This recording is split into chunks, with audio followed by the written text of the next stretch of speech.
बिस्मिल्लाहिर्रहमानिर्रहीम। आप देख रहे हैं crime watch with Aamir Mirza. दोस्तों, चंद रोज़ कबल खैरपुर के इलाके में एक इंतहाई अंदोनाक वाक़या पेश आया। बहुत ही दिल दुखा देने वाला अफसोसनाक वाक़या था, जहां पर एक खातून, बल्कि एक अमीर ख़ानदान से ताल्लुक़ रखने वाली खातून, अमीर ख़ानदान की बहू, जिसने अपने खामन का मुआशका सामने आने पर और उसकी दूसरी शादी सामने आने पर इस कदर खौफनाक स्टेप लिया, इस कदर खौफनाक अमल किया कि वो ये भी भूल गई कि वो 4 बच्चों की माँ है। उसको अपने 4 बच्चों की मुस्तकबिल, उनकी ज़िंदगी के बारे में जो है वो भी कुछ दिखाई ना दिया, कुछ सुनाई ना दिया, कुछ सोचा नहीं उसने, और इस कदर खौफनाक उसने फ़ैसला किया कि अपने खामन को 4 बच्चों को मारने के बाद अपनी ज़िंदगी का भी ख़ात्मा कर लिया।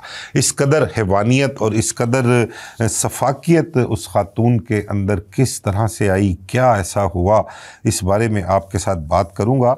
चंद रोज़ कबल जो वाक़या पेश आया है, ये हमारे माशरे में ना इस किस्म के वाक़यात जो हैं वो मिसाल भी बनते हैं, और लोगों को इस किस्म के वाक़यात से सबक भी सीखना चाहिए। ख़ासकर इस खातून के हवाले से कि उसने जो इक़दाम किया, उसके इस इक़दाम को देखते हुए जो माशरे में हमारे ख़वातीन शादीशुदा हैं, इस किस्म के मसाइल से 2-4 हैं, उन्हें भी इससे कुछ सबक भी लेना चाहिए, कुछ सीखना भी चाहिए, और देखना चाहिए कि ऐसे क्या अवामिल थे और उन अवामिल से किस तरह से बचा जा सकता है। और मर्द हज़रात जो इस किस्म के फ़ेल में, इस किस्म के कामों में के मुर्तकिब पाए गए हैं, उनको भी इसके हवाले से इस किस्म के वाक़यात देखकर सोचना चाहिए कि वो अपने आप को इन मामलात से दूर रखें, क्योंकि इनके नताइज जो हैं वो इस कदर खौफनाक भी हो सकते हैं। तो वाक़या मुख्तसर सा मैं आपके साथ शेयर करता हूँ कि खैरपुर के इलाके में एक खजूर मंडी है। खजूर मंडी के सदर हैं वहाँ पर हाजी बशीर अराई। तो उनका एक बेटा है नवीद अराई, कारोबार उनका बिल्कुल ठीक है, खाती पीती फैमिली है, पैसे की रेल पेल है। नवीद अराई की शादी होती है सरगोदा की एक रिहायशी खातून अक्सा अराई। अक्सा अराई का निक नेम जो है वो नायला बताया गया है। तो उसके साथ शादी होती है। शादी के बाद उनके 4 बच्चे होते हैं, 2 बेटे और 2 बेटियाँ। बड़े ही प्यारे, बड़े ही खूबसूरत बच्चे, स्कूल भी जाते थे। सबसे छोटा बेटा 2 साल का बताया गया है, और सबसे बड़ा बेटा जो था उनका 10 साल का था। नवीद अराई साहब अब 4 बच्चों के बाद उनकी दिलचस्पी जो है वो अपनी बीवी में कम हो गई थी, और बाहर उन्होंने कह लें कि मुँह मारना शुरू कर दिया। बाहर की ख़वातीन उनको ज़्यादा अच्छी लगती थी। उनके पास एक मुलाज़म था, उसकी मुलाज़म की एक बेटी, हिरा नाम था उसका, उसके साथ कहीं नवीद अराई साहब जो है ना उनका टांका फिट हो जाता है। अब उस टांका जब फिट होता है तो वो लड़की जो थी वो कम उम्र की थी, नवीद अराई की उम्र थोड़ी ज़्यादा थी, तो वो उसके इश्क में मुब्तला हो गई, या उसने, लड़की ने, हिरा ने उसको फंसाया और अपने इश्क में गिरफ़्तार किया। अपने कह लें कि हुस्न के जलवों में, या कुछ ऐसी अदाएँ दिखाई कि नवीद अराई जो था वो बिल्कुल ही अपना आप भूल गया। उसे ये भी ख्याल नहीं रहा कि उसकी एक बीवी भी है और 4 मासूम बच्चे भी हैं। तो वो उसके साथ मोबाइल पे ज़्यादातर मसरूफ़ रहता, व्हाट्सएप पे गुफ्तगू करनी, मोबाइल पर कॉल आनी। तो घर में भी मौजूद होता, कॉल आनी तो आहिस्ता आहिस्ता बात करनी, या फ़ोन लेके बाहर चले जाना। तो वो नवीद अराई की बीवी जो थी अक्सा अराई उर्फ नायला, वो कई दिनों से इस चीज़ को नोट कर रही थी, महसूस कर रही थी, शौहर का बदला हुआ रवैया देख रही थी।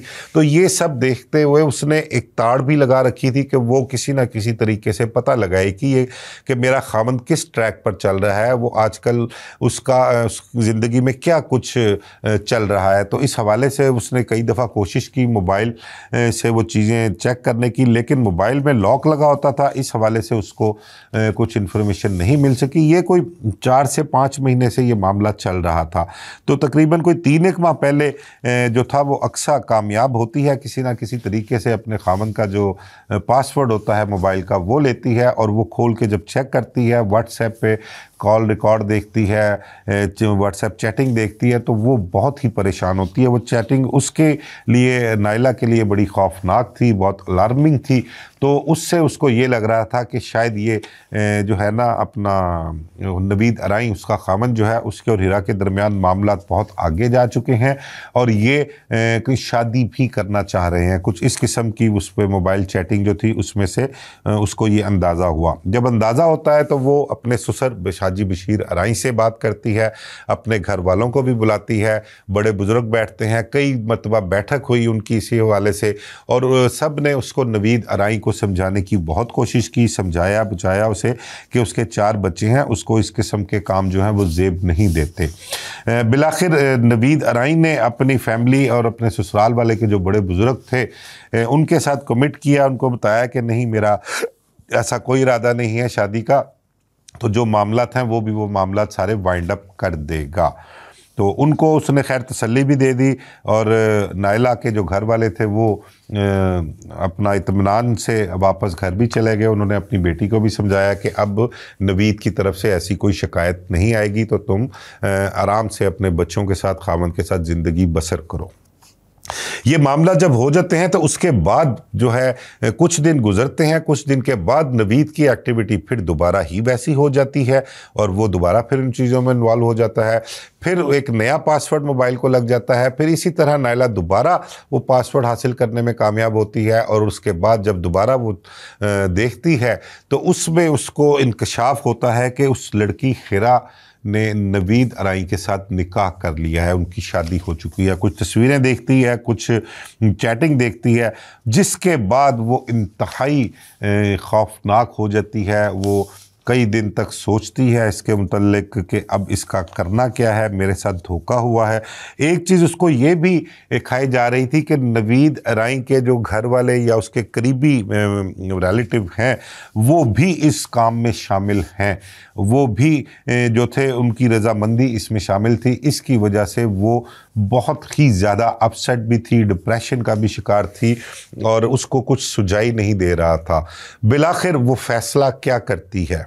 फ़ैसला उसने ये किया कि अपने खामन को और 4 बच्चों को खाने में उसने बेहोशी की दवा डाल कर दी। उन सब को रात को उसने सुला दिया, और सारी रात वो किस कैफियत में रही, किस कश्मकश में रही, और जिस तरह से उसने इस वारदात को सरजद किया है, वो भी कोई प्रोफेशनल लोग ही होते हैं जो इस तरह से करते हैं। हालांकि वो एक घरेलू खातून थी और कोई उसका क्रिमिनल बैकग्राउंड भी नहीं था, कुछ ऐसा रिकॉर्ड भी नहीं था, लेकिन जिस तरह से उसने इस वारदात को सरजद किया है, वो ये कह लें कि हमारे सोशल मीडिया कह लें, कोई फिल्में कह लें, ड्रामे कह लें, वो हम ये ज़्यादातर ड्रामा और फिल्मों में इस किस्म के मामला देखने में आते हैं। उसने अपने खामन के सर पर तकिया रखा, घर से पिस्टल ली, उसको लोड किया और तकिया रख के उसने खामन के सर में गोली मारी। उसका गोली मारने का सर पे तकिया रख कर मकसद जो था वो ये था कि गोली की आवाज़ जो है वो ज़्यादा ना हो, बाहर ना जाए कमरे से। फिर इसी तरह उसने एक एक करके अपने मासूम बच्चों को भी सरों पे तकिया रख कर गोलियाँ मार कर अब्दी नींद सुला दिया। और इसके बाद बड़े इत्मीनान से उसने अपने खामन का मोबाइल फ़ोन लिया, उसके व्हाट्सएप पर उसने एक ऑडियो पैगाम नोट करवाया, और उस ऑडियो पैगाम में ये था कि वो हिरा नामी लड़की जो है उसके साथ मेरे खामन का अफेयर था। हिरा के भाई और वालिद जो थे वो उसको अपनी रजामंदी से मेरे खामन के पास भेजा करते थे, और अब उसने निकाह करा लिया उनसे, तो मैं उस चीज़ का बदला ले रही हूँ, और मेरी ज़िंदगी जो है वो बर्बाद कर दी है, मेरे बच्चों की ज़िंदगी तबाह हो गई है, तो अब हमारा ज़िंदा रहना, इस किस्म का ना कोई उसने ऑडियो रिकॉर्ड किया, रिकॉर्ड करके व्हाट्सएप स्टेटस पर लगा दिया उसने। फिर उसके बाद उसने अपने भी सर पर गोली मारकर अपनी ज़िंदगी का ख़ात्मा कर लिया। दिन होता है तो व्हाट्सएप स्टेटस देखते हैं हाजी बशीर अराई साहब, वो सारे फैमिली के लोग भागे हुए अपने बेटे की तरफ जाते हैं। वहाँ जाकर देखते हैं तो आगे एक घर जो था वो कह लें कि वहाँ पर खून ही खून था, और ज़िंदा तो कोई भी नहीं था। 6 लाशें उस घर में पड़ी हुई थी। उन्होंने पुलिस को इतला की, पुलिस ने मौके पर पहुंचकर जो कार्रवाई करनी थी वो कार्रवाई करके लाशें पोस्टमार्टम के लिए भिजवाईं, और बाद में पोस्टमार्टम के बाद उनके वर्सा के हवाले की, اور ان کی تدفین کی گئی۔ تو انتہائی خوفناک اور دردناک واقعہ ہے۔ تو اس قسم کے واقعات سے جو ہمارے معاشرے میں رونما ہو رہے ہیں، ہمیں ان سے سبق سیکھنا چاہیے اور ہمیں ان قسم کے معاملات سے بچ کے رہنا چاہیے، کیونکہ کسی کے ساتھ بھی اس قسم کے حالات و واقعات پیش آ سکتے ہیں اور کسی کا بھی خاندان جو ہے وہ اجڑ سکتا ہے۔ مجھے اجازت دیجیے، اللہ حافظ۔